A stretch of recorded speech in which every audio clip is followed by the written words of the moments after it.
100 students, is packed inside, and because it's late August, it's as hot as a cauldron of basilisk blood on full boil.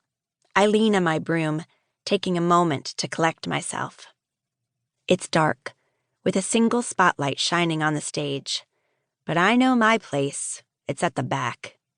I skirt the perimeter and scramble into the chair next to Gusto.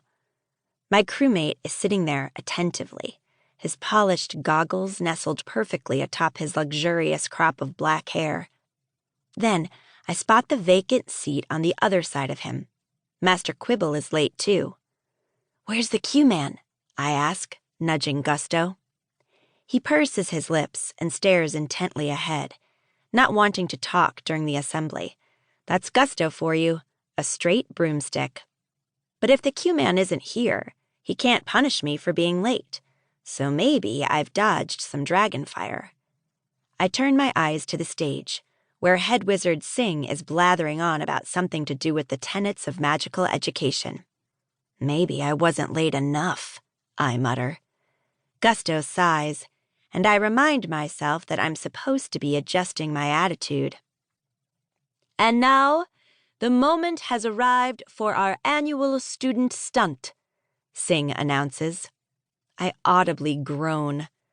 A few heads swivel in our direction, prompting Gusto to sink into his seat with embarrassment. Then, someone else appears on the stage, and I don't have to worry about drawing any attention because it's all handed over to Dragon Song's star student, Harlee Wu.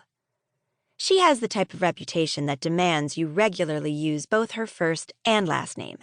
She's only 15, but you'd think she was a seasoned wizard by the way the school treats her. Her mystique is probably helped by her height. Harlee is so tall that most of the school population has to literally look up to her. Her dark hair is cropped short, except for the 2 long locks dangling down either side of her face.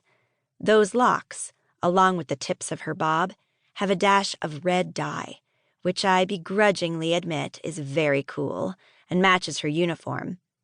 I say begrudgingly because, in case it isn't apparent yet, Harlee Wu and I are sworn enemies. At least, we would be if she knew I existed. As Harlee assumes center stage, whispers of admiration rise out of the audience, along with murmurs of, "The chosen one." Most students at Dragon Song believe that Harlee is going to grow up and save us, though from what, nobody knows, because of some famous wizard prophecy, which, like in every fantasy book I've ever read, is conveniently vague. It's tradition that the top student from the previous year performs a magical stunt to welcome everyone during the first assembly. But it's the same student every year, so they might as well just call it Harlee Wu Day and end the charade. After receiving a round of applause, the queen of the school offers some remarks about how honored she is to be chosen to perform the stunt. Then she closes her eyes. A thrum rises in her throat, and her cheeks begin to shine. This is a wizard thing. You perform a spell, and your cheeks glow. She raises her arms, snaps her wrists. There's a crackle of lightning between her fingers, and wham! The whole auditorium quakes as an enormous statue of Riva Dragonsong, the school's founder, appears next to Harlee. Everyone knows that sculpture. It's located in the garden right outside the auditorium. Correction, it's normally located there. Harlee has translocated it to center stage, which is an ability unheard of for someone our age. Then the statue suddenly begins dancing around, sparks crackling at its feet. Everyone oohs and ahs, which prompts me to stick my finger in my mouth and make a gagging motion. "Stop it," Gusto hisses. I scowl at him. Most students don't have the faintest idea how much work it'll take to clean up an over-the-top spell like this, but Gusto does. He should be taking my side.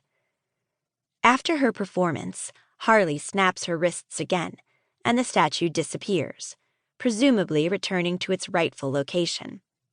The glow of wizardry fades from her cheeks, restoring her flawless golden brown complexion. The stunt hasn't even caused her to break a sweat.